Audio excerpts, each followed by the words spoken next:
이 새벽 우리에게 주신 하나님 말씀은 디모데전서 3장 1절에서 7절까지의 말씀입니다. 디모데전서 3장 1절에서 7절까지의 말씀입니다. 신약성경 338면에 있습니다. 우리 하나님의 말씀을 다 함께 받들어 읽겠습니다. 미쁘다 이 말이여 곧 사람이 감독의 직분을 얻으려 함은 선한 일을 사모하는 것이라 함이로다. 그러므로 감독은 책망할 것이 없으며 한 아내의 남편이 되며 절제하며 신중하며 단정하며 나그네를 대접하며 가르치기를 잘하며 술을 즐기지 아니하며 구타하지 아니하며 오직 관용하며 다투지 아니하며 돈을 사랑하지 아니하며 자기 집을 잘 다스려 자녀들로 모든 공손함으로 복종하게 하는 자라야 할지며 사람이 자기 집을 다스릴 줄 알지 못하면 어찌 하나님의 교회를 돌보리요. 새로 입교한 자도 말지니 교만하여져서 마귀를 정죄하는 그 정죄에 빠질까 하며 또한 의인에게서도 선한 증거를 얻은 자라야 할지니 비방과 마귀의 올무에 빠질까 염려하라. 아멘. 이제 디모데전서의 구조가 그렇습니다. 우리가 예수님께 너무나 큰 은혜를 받았다. 그런데 어떤 사람들은 그 예수님께 받은 은혜에서 그 믿음에서 벗어나더라. 그렇기 때문에 열심히 기도해라. 정말 거룩하게 기도해라. 그러면서 남자와 여자가 어떻게 기도할지 어제 본문에 대해서 이야기했습니다. 그래서 어제 본문에서는 남자들이 기도하지 못하는 것은 분노와 다툼이 있기 때문이고 여자는 겉모습을 화려하게 치장하느라고 잘 기도하지 못한다. 이제 그런 말씀을 했습니다. 그러면서 이제 오늘은 직분에 대한 이야기를 하고 있습니다. 그 직분을 갖는 것과 그 직분을 감당하는 것이 복음을 따르는 삶과 관련이 있다라는 거죠. 어떤 분은 이렇게도 표현하시더라고요. 그 지금 이제 직분자 중에 특별히 감독 이야기하고 있는데 이 감독과 장로는 같은 선상에 있습니다. 어디에는 장로, 어디에는 감독 이렇게 되어 있습니다. 그러니까 이 교회의 직분자, 특히 감독 정도의 지도자가 되면 순교를 위한 번호표를 뽑은 것 같다. 이렇게 우스개로 표현하시는 분이 계시더라고요. 그만큼 이 감독이라고 하는 직분은 두렵고 또 감당하고 싶지 않은 직분이기도 하면서 그래도 예수님의 순교를 따라간다는 영광스러운 직분이었고 또 장로를 뽑는 이유는 그것입니다. 이 교회의 영속성이라고 이야기하죠. 교회가 잠깐 있다가 몇 년만 있다가 사라질 곳이 아니기 때문에 그 교회를 어떻게 하면 마치 한 나라가 이렇게 계속해 지속할 수 있도록 우리 나라의 존속 이런 거 생각하잖아요. 그래 지도자 뽑는 것처럼 이 교회의 존속을 위해서 교회가 그 영구히 살아가기 위해서 그 교회에 필요한 사람으로 그 교회를 책임지는 사람으로 세운 사람이 장로다, 감독이다 이런 겁니다. 그래서 교회의 영속성을 위해서 반드시 필요한 직분이 장로다 그렇게 이야기하죠. 사도 바울은 이 직분을 감당하려고 하는 사람들에 대해서 미쁘다라고 하는 말로 감탄하고 있습니다. 따라서 오늘 이 감독의 자격을 보면서 우리는 단지 나와 관계없는 일 이것이 아니라 신앙은 또 이렇게 성장하는 것이다. 신앙의 목표를 설정해도 좋을 것 같습니다. 감독의 외적 자격에 대해서 몇 가지를 볼 수 있습니다. 첫 번째 조건은 한 가정의 한 아내의 남편이었습니다. 그리고 두 번째는 새로 입교한 자도 안 됩니다. 그런 사람은 감독이 될 수 없다라고 이야기합니다. 잘못하면 시험에 들 수 있거든요. 그리고 또 하나 보면 뭐 여러분이 장로에 대해 잘 아시기 때문에 좀 다른 설명을 드리면 초대교회는 가정과 교회를 거의 동일선상에 두었다라는 것을 알 수 있습니다.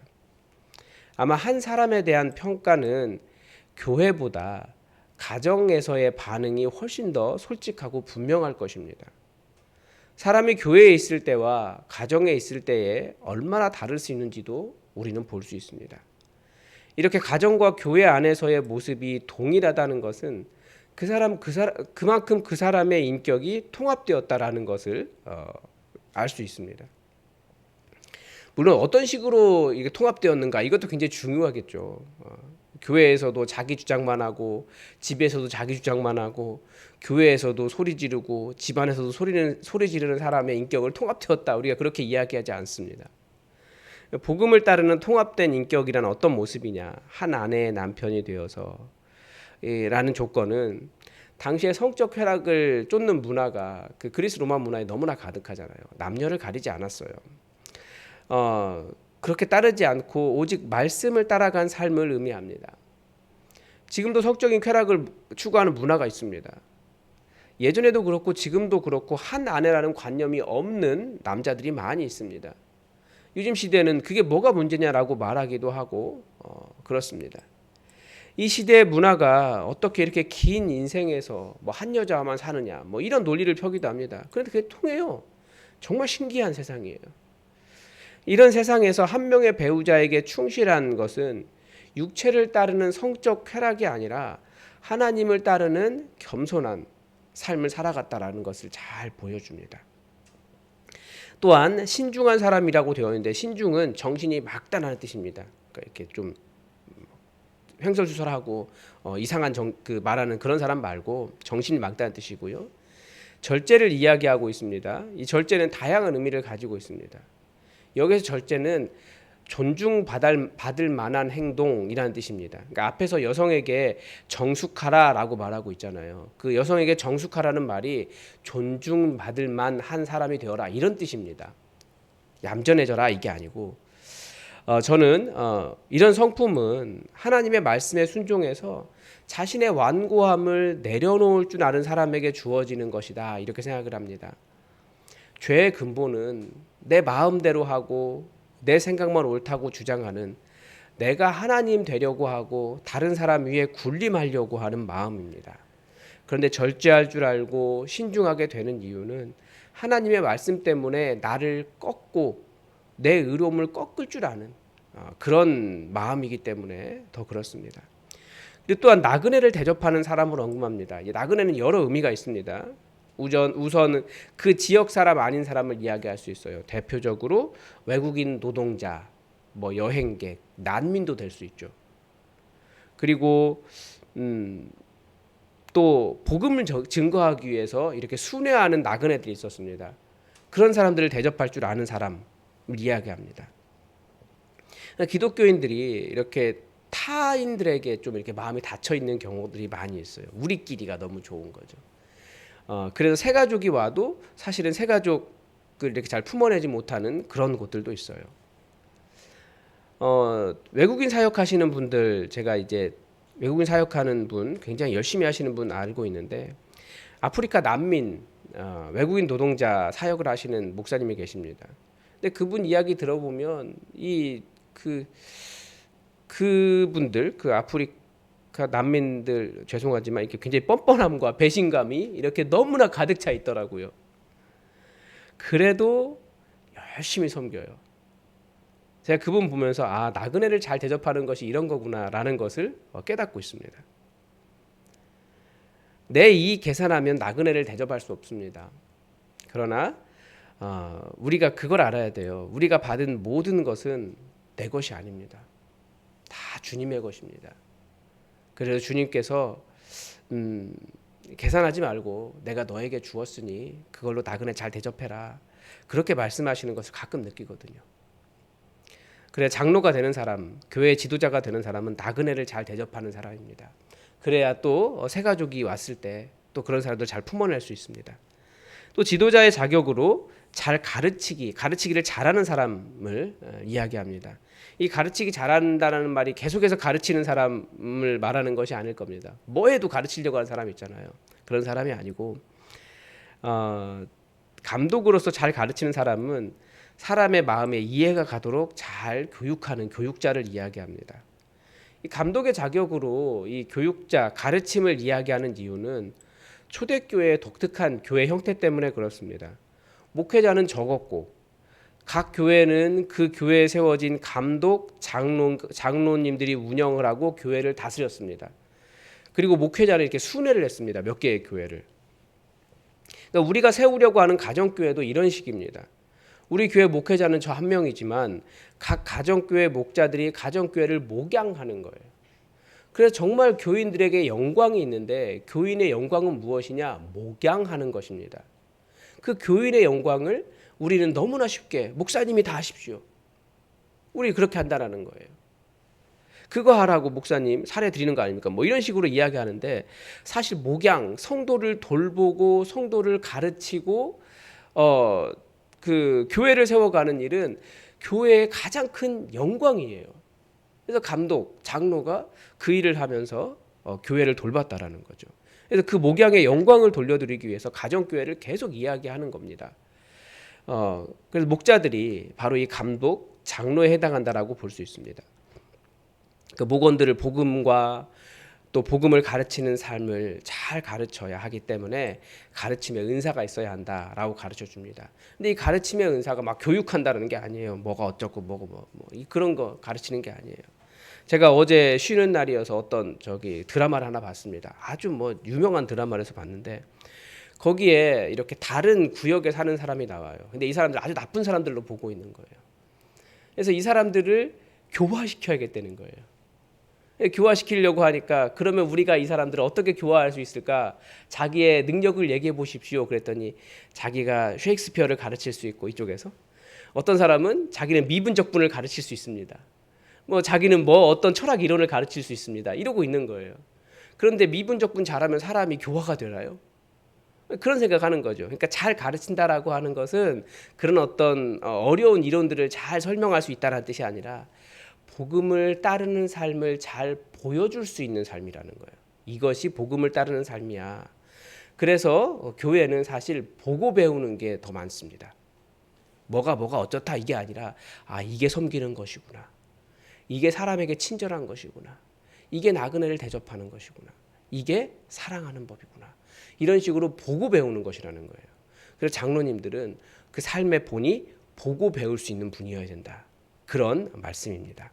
그러면서 쭉 이야기하는 게 이제 술을 즐기지 아니하고 구타하지 아니하고 관용하고 다투지 않고 이런 성품들 이야기하는데 제가 이거 보면서 좀 굉장히 당황했습니다. 왜냐하면 우리 교회는 그렇지 않아요. 우리 교회는 그렇지 않은데 우리 장로님들 중에 술을 즐기고 구타하고 관용하지 않고 이런 분들 보는 경우가 가끔 있지 않습니까? 저만 그런가요? 네. 그런 넓은 마음으로 타인을 대하는 자세가 없는 분들을 가끔 봐요. 성경에 툭 건들면 이렇게 화르르 타는 그 불같은 사람들, 교회 지도자 많이 있습니다. 그래서 교회가 의외로 이런 불같은 성품의 지도자들을 많이 선출을 합니다. 아마 그런 분들이 그 사회 지도층에 많이 계신 것 같아요. 아무리 복음을 이야기해도 성도들은 결국 사회적 지위가 높은 사람을 선택하더라고요. 그래서 교회가 어려워지는 거예요. 그리고 정말 이 말씀을 따라서 술을 즐기지 아니하며 구타하지 아니하며 관용하고 다투지 않는 그런 온유한 성품의 분들이 이런 그 술을 즐기고 구타하며 관용하지 않고 다투는 분들에게 많이 어려움을 당하죠.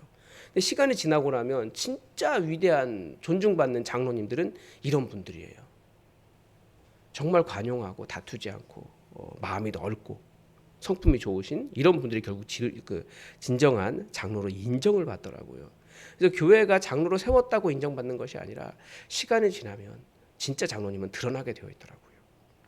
그래서 우리도 앞으로 계속해서 우리 장로님들을 선출하게 될 텐데 우리 교회가 이런 기준들을 분명히 가졌으면 좋겠습니다. 그리고 장로가 되시는 것도 미쁘다 이 말이요 라고 시작하고 올 정도로 교회 지도자가 되는 것, 교회의 존속을 위해서 교회에 내가 헌신하겠습니다라고 하는 것은 굉장히 중요하기 때문에 이런 어떤 복음을 따르는 성품을 잘 길러가서 정말 누구를 장로님으로 세워도 전혀 문제가 되지 않는 그런 교회가 되었으면 좋겠다라는 기도를 하게 됩니다. 그래서 말씀 때문에 성품이 변한 사람, 우리가 우유부단하고 느리고 카리스마가 부족하다 이런 평가를 많이 하게 되는데 그런 분들이 진짜인 거예요. 그래서 한국 교회의 침체는 자꾸 어떤 조건으로 이렇게 하면 교회를 성장시킬 수 있겠지, 잘 다스릴 수 있겠지 하는 어떤 조건으로 사람을 뽑기 때문입니다. 그것이 아니라 복음으로 변화된 사람, 사람들 앞에 많이 드러나는 사람이 아니라 성질이 불같고 모든 것이 뚜렷한 사람이 아니라 모든 것이 뚜렷하기도 하죠.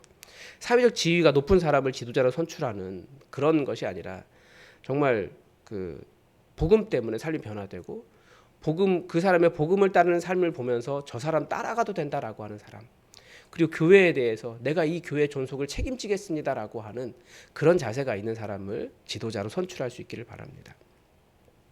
또 다른 자격들은 잘 읽어보시면 알 겁니다. 저는 여기에 한 가지를 추가하고 싶습니다.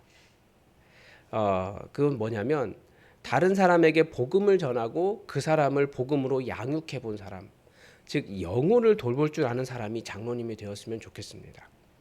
교회는 생명을 잉태하고 양육하는 곳입니다. 그래서 장로님이 되기 전까지 계속 그 일을 해요. 복음을 증거하고 그 사람을 말씀으로 양육하고 그 사람을 또 다른 나 다음에 이을 수 있는 장로로 세워가는, 내 어깨 위에 세우는 그런 일을 계속하는데, 조직만 다룰 줄 알고 영혼을 돌봐본 경험이 없는 사람이 교회의 지도자가 될 때 교회는 좋은 말은 많이 하지만 사람이 살지 못해요. 본질을 놓칠 수 있습니다.